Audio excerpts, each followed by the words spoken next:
Assalamualaikum warahmatullahi wabarakatuh. Perkenalkan, nama saya Kalica Mayra Nadila dengan NIM 124490007 dari program studi Rekayasa Instrumentasi dan Automasi.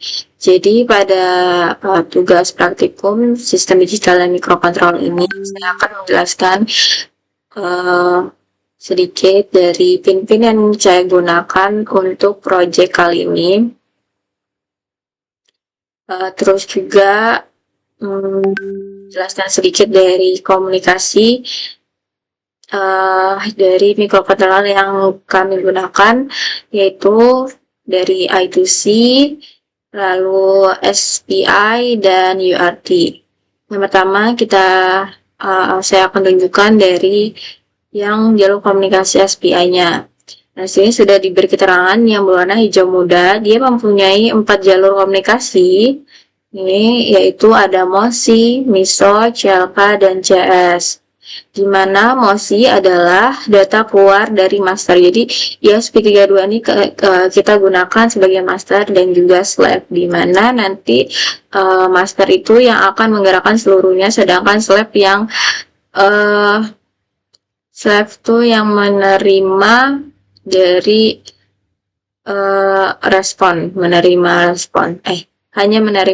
hanya merespon.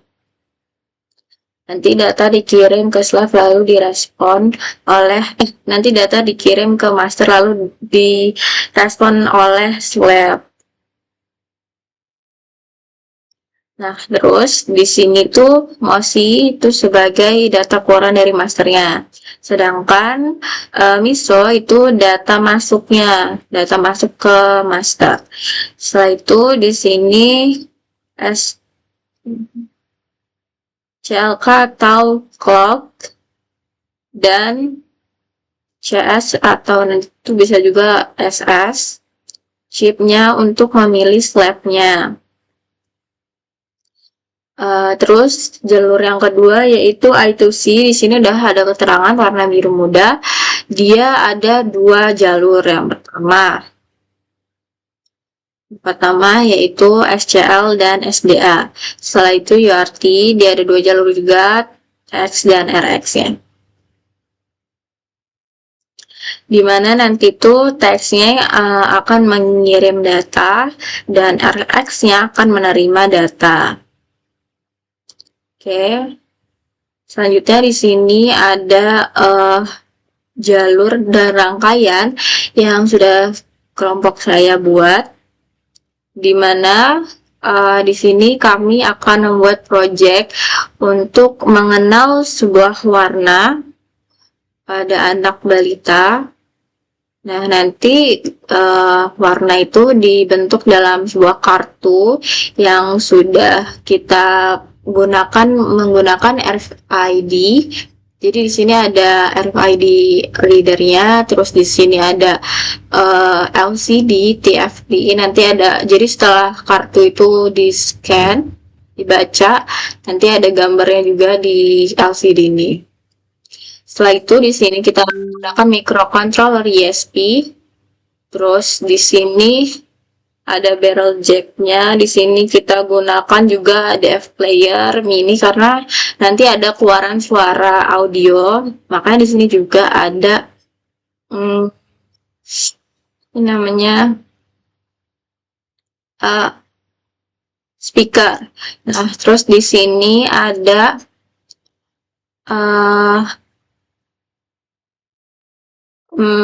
amplifier. Terus di sini ada breadboard-nya. Nah, pertama yaitu jalur SPI dan ke RFID-nya. Nah, di sini di sini RFID, di sini tadi kita udah lihat di jalur untuk SPI-nya itu pertama di MOSI, dia di sebelah kanan sini, yaitu di GPO 23. Nanti data akan ke transfer ke master lalu direspon oleh slave yang warna ungu. Oke, setelah itu ada bagian MISO juga. MISO. Nah, dia di sini bagian GPO 19. Terus di sini ada SCK, SC clock-nya. Nih. Jadi MISO, clock, dan chipnya. Nah, ini. Nah, juga jadi di sini di MISO, clock, sama CS kita sambungkan ke pin di pin RFID readernya. Setelah itu di GPO 4. Nah, di sini GPO 4 dan 2, GPO 4 dan 2 itu untuk GPO 4 tuh untuk resetnya.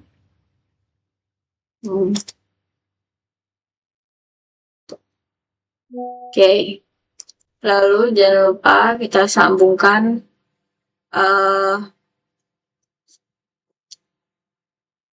tegangan dan ground.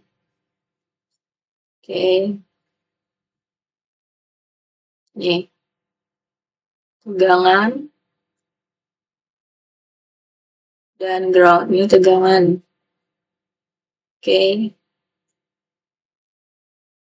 Setelah itu jalurnya pada TFT, di mana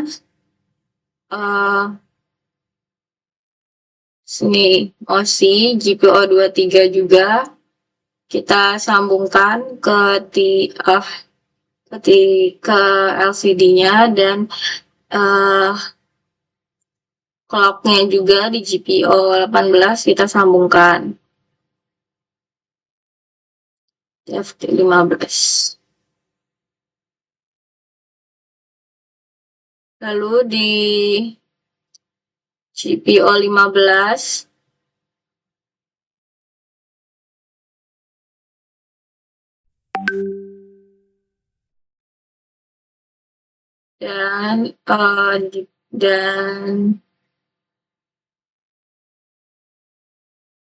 dan di 5 volt ini kita sambungkan ke LCD-nya dan juga ground-nya. Lalu jalur pada DF player-nya ini kita sambungkan ini, dua ini tuh tadi TXRX ke sini.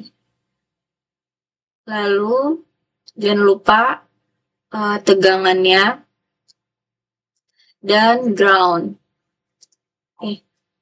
Lalu yang ini PAM-nya ke amplifier-nya kita sambungkan. Nah, ini pin-nya kita sambungkan juga ke DF player mininya itu sebagai sinyal audionya. Setelah itu outputnya juga kita sambungkan ke speaker. Lalu untuk powernya VCC ke 5 volt dan ground juga. Nah, nanti tuh ESP di sini tuh kita gunakan sebagai master. Lalu nanti data dikirim bersamaan dengan tadi dari master melalui MISO. Nah, dalam rangkaian ini tuh dia ada 2 slave. Pertama kita pakai yang RFID readernya di sini. Jadi masternya ESP dan slave-nya di sini, dan juga TFT ini, TFT LCD sebagai dengan jalur MISO tadi, MOSI, dan clock.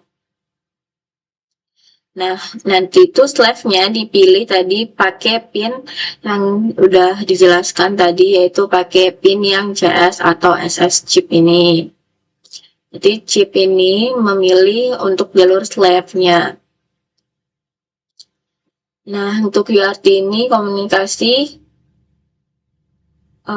tidak ada clock bersama antara pengirim dan penerima. Nah, jadi nanti TS dan RS itu menjadi komunikasi, di mana nanti nah yang ini DF player mini, nah nanti dia dikontrol oleh ESP32 ini melalui RFTX ini kan. Setelah itu lintas pula, oke. Nah, nanti dari yang I2C tadi, yang I2C, SDA, SCL ini menghubungkan slave dan pada ESP32-nya itu nanti SDA dan SCL-nya